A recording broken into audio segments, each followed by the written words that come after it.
Musulmon odam Ramazon sharifni kelishligi bilan juda bir qattiq quvonadi. Chunki bu oyda Alloh taoloning mu'minlarga bo'lgan rahmati, ularga bo'lgan fazli, karami qanchalik katta bo'lishligini biladi. Mana shu narsani his qiladi, albatta xursand bo'ladi. Faraz qiling, bir xonadonga bir pul sarf qilinsa, ota tutkizolmayotgan tomini yopib oldi. Birinchi bir 10 ming so'm sarflab tomini yopib oldi. Qanaqa quvonadi. Katta bir g'amini, katta bir tashvishga ko'tarildi, xursand bo'ladi. Lekin 6 ga kirgan bolachasiga bu narsa quvonch bag'ishlamaydi. Chunki uning nima ishi bor tom bilan. Endi uyga bir 5 ming so'mga bitta pilisos olib kelib berdi bu ota. Ayoli quvonadi. Ishim yengil bo'ldi deydi. Lekin boyagi bolaga buning ham farqi yo'q. Chunki uni nima ishi bor, uyni tozalashlaydi. Chunki bu bolaning qalbi o'ziga xos narsalar bilan, boshqa narsalar bilan quvonadi. Arzimagan 2000 so'mga bitta velosiped olib beradigan bo'lsa, mana shunga quvonadi. Nimaga desiz? Bu bolaning qalbida ana shu valasatga bo'lgan muhabbat bor. Xuddi shunga o'xshagandek, lillahil masalul a'la. Ramazon kirganda bir insonlar bor, umuman parvoz falak. Demak, ularda qalbida Ramazon yo'q. Allohga bo'lgan muhabbat, Allohga bo'lgan ishtiyoq yo'q, o'shuning uchun xursand bo'lmayapti. Yana kimdir Ramazon kelishini intiqlik bilan kutadi, kelganda quvonadi. Kimdir yuragi siqiladi. Xullas, Ramazonning kirishi siz bilan bizni quvontirayotgan bo'lsa, alhamdulillah. Agar Ramazonning kelishligi siz bilan bizga umuman farqi bo'lmayotgan bo'lsa, istig'for aytaylik birodarlar. Istig'for aytaylik. Chunki 12 oyning ichida hech qaysi oyda Ramazon oyida musulmon yetgan fazli marhamat yetmaydi. Xursand bo'lyapmizmi Ramazonga? Mana inshaalloh mana shu 30 kun barakotli kechalarni, barakotli kunlarni avvalgisida o'tiribmiz. Mana bugundan inshaalloh bir sidq dildan azmi qaror bilan niyat qilaylikki, Parvardigor Ramazon chiqib o'zini gunohlardan tozalagan bandalar qatoriga meni ham qo'shgin.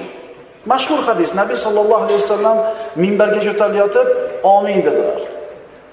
Amin, amin 3 marta takrorladi mana shu so'zni. Sahobalar bu aminning sababini so'raganlarida mashhur hadis. Har Ramazonda aytamiz, lekin tazkir bobidan takrorlaymiz. Nimaga 3 marta amin dedingiz? Deganlarda payg'ambarimiz sollallohu alayhi vasallam birinchisi nima dedi? Nima uchun amin dedi? Sizni ismingiz zikr qilinganda sizga salovat aytmagan odamni burni yerga ish qilsin. Amin deng dedi Jibril. Men amin dedim. Demak, Nabiy sallallohu alayhi vasallam ismi zikr qilinganda alayhissalatu vassallam sallallohu alayhi vasallam demagan odam burni yerga ish qilsin. Rasululloh sollallohu alayhi vasallam duo qilganlar. Ikkinchi marta amin deyishligining sababi nima bo'ldi? Bitta yoki ikkala ota-onasi tirik turgan bir farzand. Shular tiriklik davrida ularni duolarini olib, jannatni o'ziga lozim, vojib qilib olmagan farzandni burni yerga ish qilsin. Amin deng dedi Nabiy Jibril alayhisalom. Nabiy sallallohu alayhi vasallam amin dedilar. Uchinchi amin deyishligining sababi Ramazon oyi kelsa-yu, Ramazon oyining barakotidan foydalanib, ibodat bilan shug'ullanib, o'zini gunohlarini ketkizib, o'zini jannatiylar qatoriga qo'shib olmagan odam xor bo'lsin, burni yerga ish qilsin, amin deng dedi Jibril alayhisalom. Nabiy sallallohu alayhi vasallam dedilar, amin dedilar. Mana shunday bir barakotli, birodarlar, barakotli muborak oyda turibmiz. Qadriga yetaylik. Qayoqdan bilasiz? Ehtimol oxirgi Ramazondir bu siz uchun. Shu savolni o'ziga bering. Ehtimol oxirgisidir. Chunki bu oyda qilingan amallar boshqa oyda qilingan amallardan 70 barobar savobi ko'p bo'ladi. Bu oyda qilingan nafl ibodatlarning ajri farz amallarning ajri bilan barobar bo'ladi. G'animat bilaylik, g'animat bilaylik. Ramazon ro'zasi. Alloh taolo Qur'onda astagfirullah ya ayyuhallazina amanu kutiba alaykumus-siyamu kama kutiba alallazina min qablikum la'allakum tattaqun. Sizlardan avvalgilarga, ya'ni avvalgi ummatlarga farz qilinganidek Sizlarga ham roza tutishlik farz qilindi, shoyat taqvodor bo'lsanglar. Shart bitta, taqvo sifatini o'zimizda paydo qilishlik. Agar biz yemasak, ichmasak, kunduzi aloqadan tiyilsak-ku, ammo g'iybat, til zinosi, ko'z zinosi, boshqa gunohlardan tiyilmasak, Nabiy sallallohu alayhi vasallam aytganlar, rubba soimin laysa lahu min siyamihi illa al-jur'u wal-atash. Shunday rozadorlar bor degan Rasululloh sollallohu alayhi vasallam. Ularning rozadan topgan foydasi,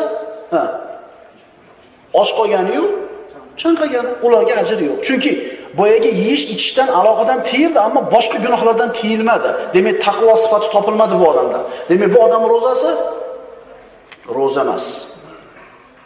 Ya'ni shunday bir namozda qoyim bo'ladigan insonlar bor.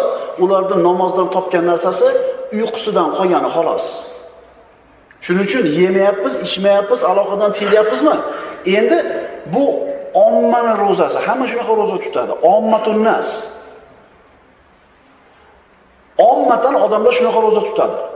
Endi xos odamlarning rozasi bor. Ikkinchi sort roza bu. Xos odamlar kim desa, yemaydi, ichmaydi, aloqa qilmaydi va a'zolarni ham rozasini tutadi. Ko'zini tiyadi, qo'lini tiyadi. Bu ikkinchi. Endi eng oliy roza kim desa, xossatan xususlarning rozasi. Bular yemaydi, ichmaydi, aloqa qilmaydi. Ko'z, qo'l, oyoq a'zolarni rozasini tutadi.